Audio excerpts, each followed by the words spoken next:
Olá, meus amores, tudo bom? Vamos falar sobre 3 leis que estão dentro de todo ser humano e que organizam todos os nossos vínculos, a nossa relação com tudo o que existe. Então, não só de um ser humano para outro ser humano, relações interpessoais, mas também a nossa relação com o dinheiro, a nossa relação com o trabalho, com os bens, com algo de material, com algo que eu valorizo. Então essas leis foram descobertas pelo alemão chamado Bert Hellinger. Ele faleceu no ano passado, com 94 anos, e deixou um legado lindo para nós. Eu digo que ele era um ser que já estava lá na frente, lá no futuro, e trouxe informações a respeito da mente humana e desse inconsciente coletivo que nos governa, né? E uma consciência espiritual também, que é a criadora de tudo, na verdade, com muita propriedade. Então, eu transformei a minha vida e venho transformando a minha vida a partir das leis do amor, e por isso eu tenho tanta vontade de compartilhar isso com vocês, para que mais pessoas, tendo acesso, também encontrem as causas dos conflitos, daquilo que não avança na vida e principalmente o caminho de solução.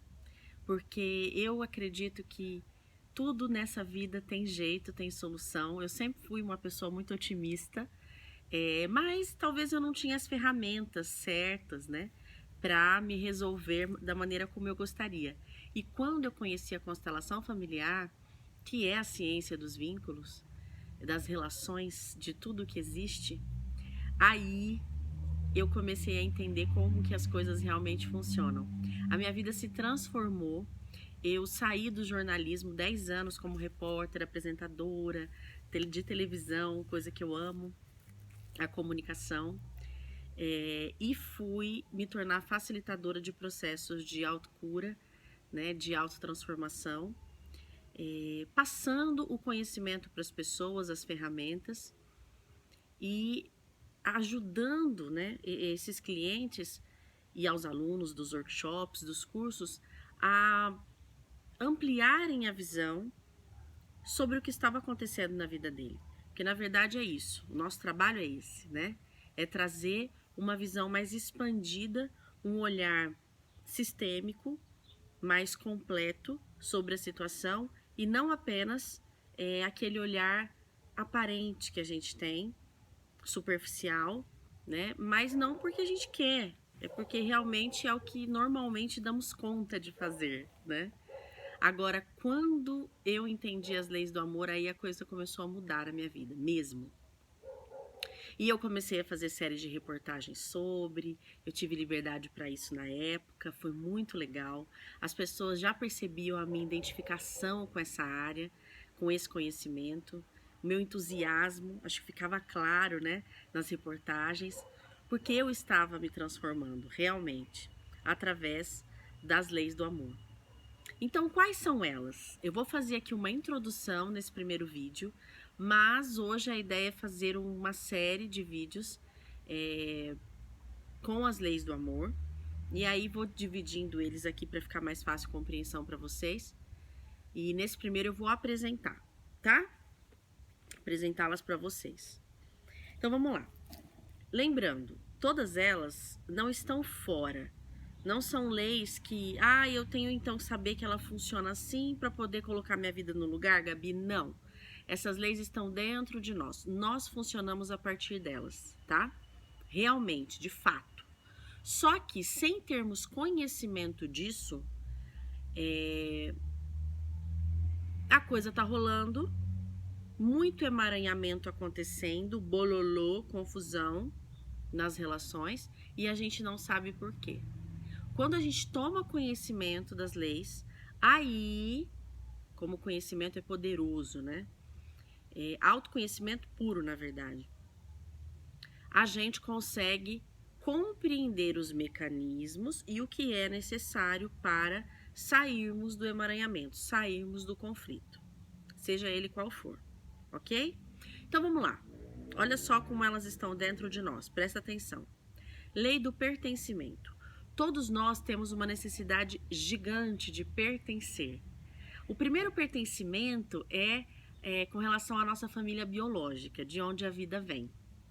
Então, nós temos uma profunda necessidade inconsciente, um impulso mesmo muito forte de pertencer a esse grupo.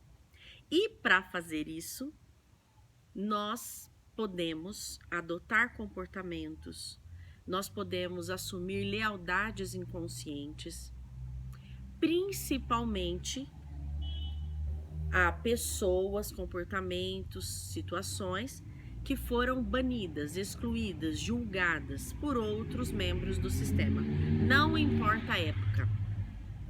Então, olha só. Se a gente teve um antepassado que lá atrás foi um empreendedor nato, investiu tudo que tinha no próprio negócio e foi um pioneiro na família. Ao fazer isso, aí vem a guerra e o negócio que já estava bem próspero, ele vai à falência. Então essa pessoa é julgada e condenada e aos olhos da família, né, sem considerar o contexto da guerra, eles tiram a conclusão que, na verdade, o empreendedorismo não é legal. Tipo, é um risco muito grande e leva a pessoa à falência. Cria-se uma crença com relação a ser empreendedor, ser autônomo, tá? Mas é uma crença limitante, porque, na verdade, não foi isso. Não foi o fato dele se tornar autônomo, investir tudo no próprio negócio que fez com que ele fracassasse no negócio. Na verdade, foi um contexto muito mais amplo. Mas isso é desconsiderado e fica esse julgamento dentro do sistema familiar, ok? Aí vem um descendente lá, 5 gerações depois, não sabe nada dessa história. E tem um impulso muito grande de ser empreendedor. Mas ele tem medos terríveis. E o medo é de perder tudo, né? Quando ele vai investigando, o medo realmente é de fracassar totalmente, de ser desmoralizado. E é engraçado, gente, que nós só tememos aquilo que a gente conhece. Mas ele nunca passou por isso. Então, como que ele conhece? Porque, na verdade, todos nós trazemos uma bagagem de memórias do nosso sistema familiar. Tudo isso está no nosso DNA. E é uma linha da ciência que se chama epigenética que mostra isso. Nós estamos carregando memórias de traumas, de coisas muito impactantes de antepassados, tá? Da nossa linhagem familiar. Então, essa pessoa, ela está numa lealdade, ela tem um sentimento adotado, ela está profundamente identificada com esse antepassado que, ao se tornar empreendedor, perdeu tudo. Então, é como se ela soubesse o que é, né? Por isso ela teme, porque realmente essa memória está muito ativa ali. E como um dia uma pessoa fez isso e foi julgada pela família e banida, porque todo julgamento nesse caso, para o inconsciente coletivo, tá, do sistema familiar, isso representa uma exclusão. Essa pessoa é excluída. E todo grupo, tá, todo coletivo vai primar pelo pertencimento de todos. Não pode ficar ninguém de fora. Então, esse descendente hoje, meu cliente que veio no consultório, ele tem essa queixa, sente as amarras, sente que não consegue investir no próprio negócio, tamanho medo.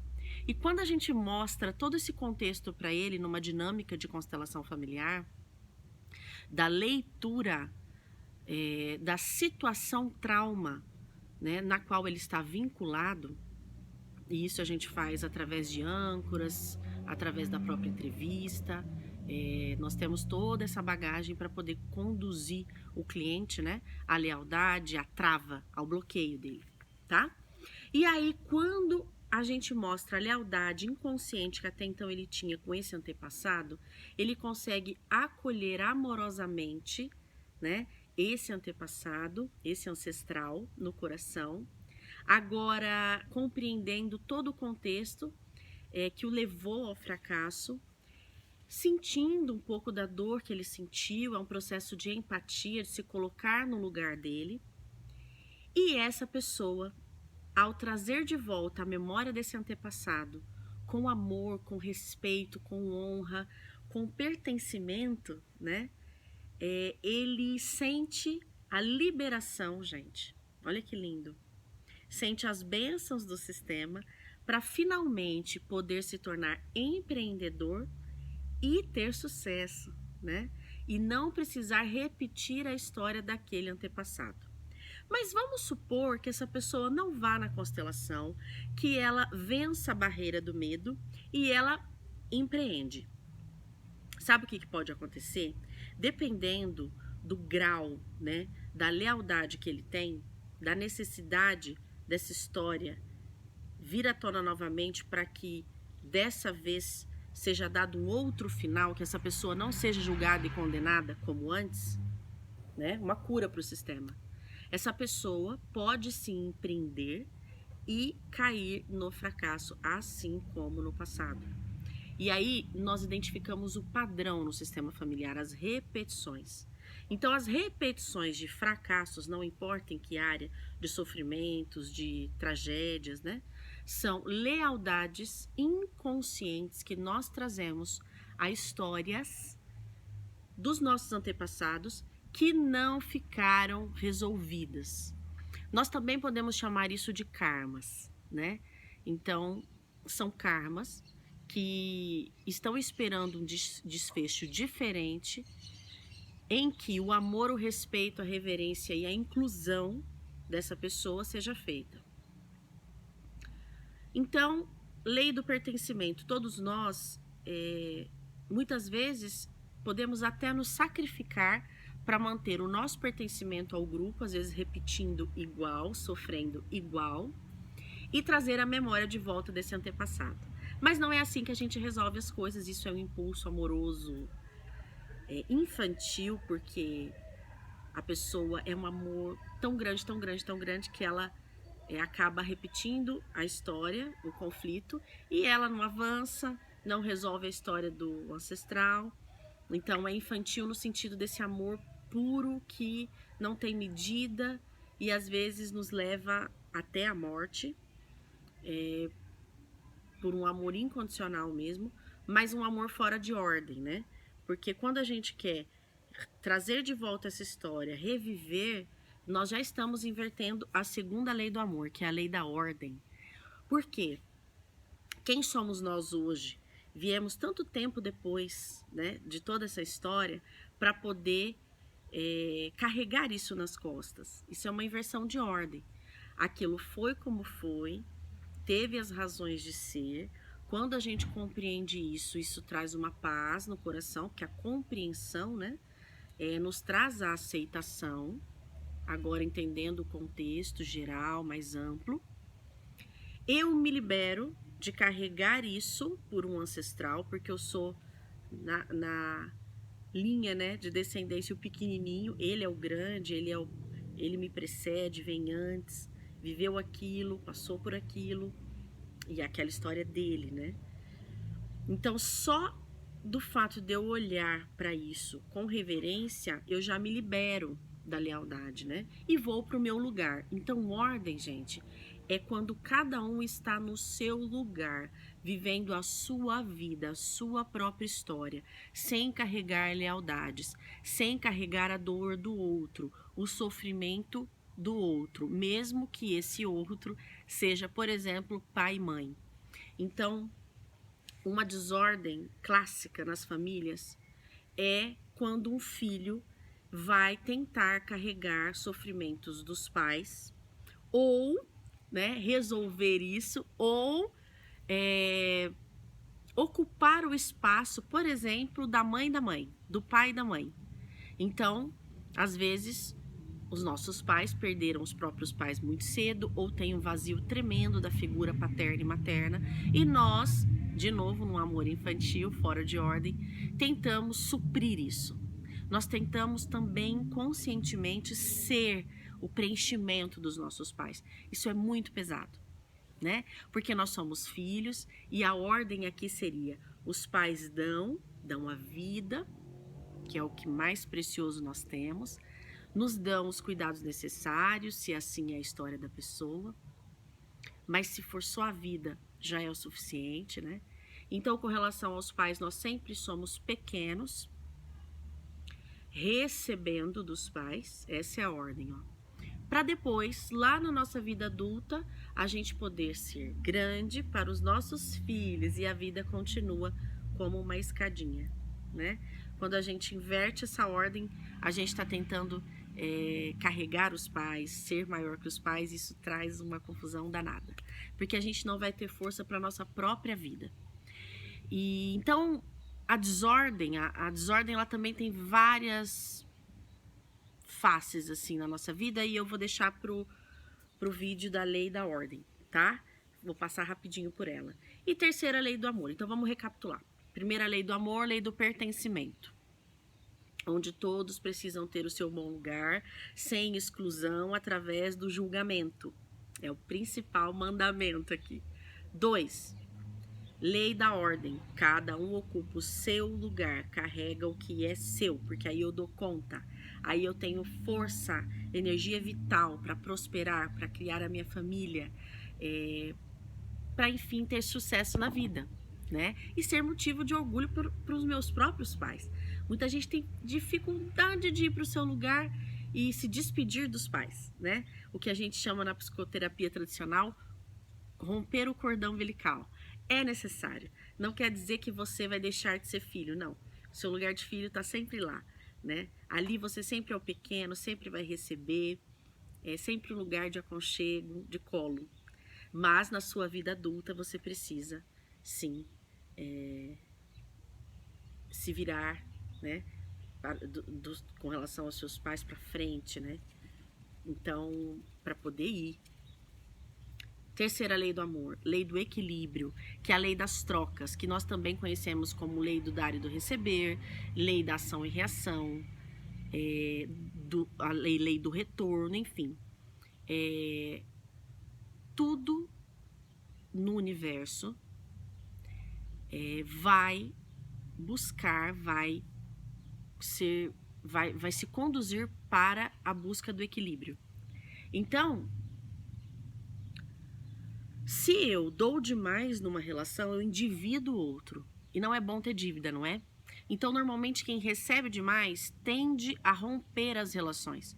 Porque tá pesado, não consegue retribuir, não consegue chegar na mesma medida. E às vezes não tem realmente o que a outra pessoa quer receber.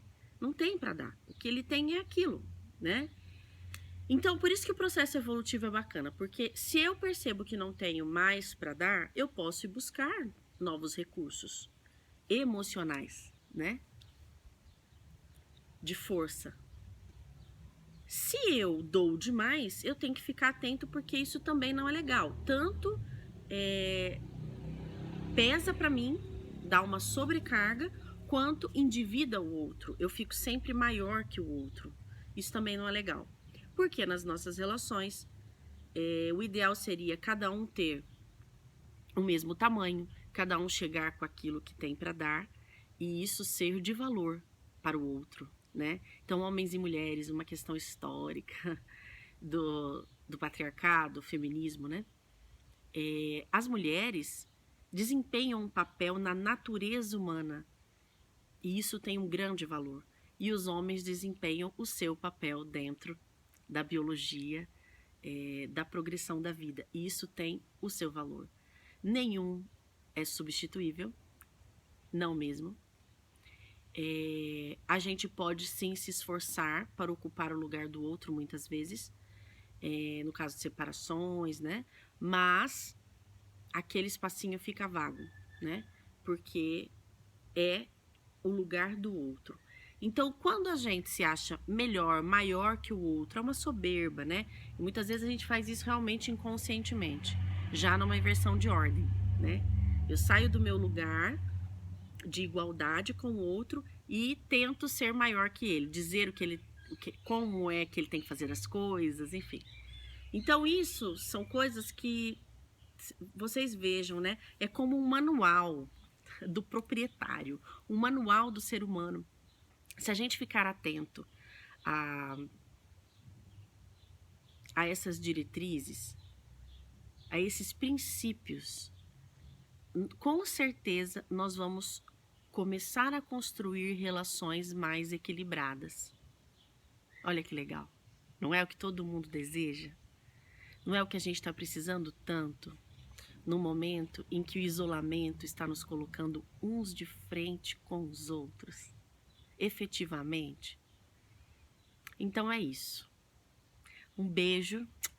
Eu vou desenvolver em outros vídeos as 3 leis do amor, mas quero deixar aqui novamente um lembrete, né?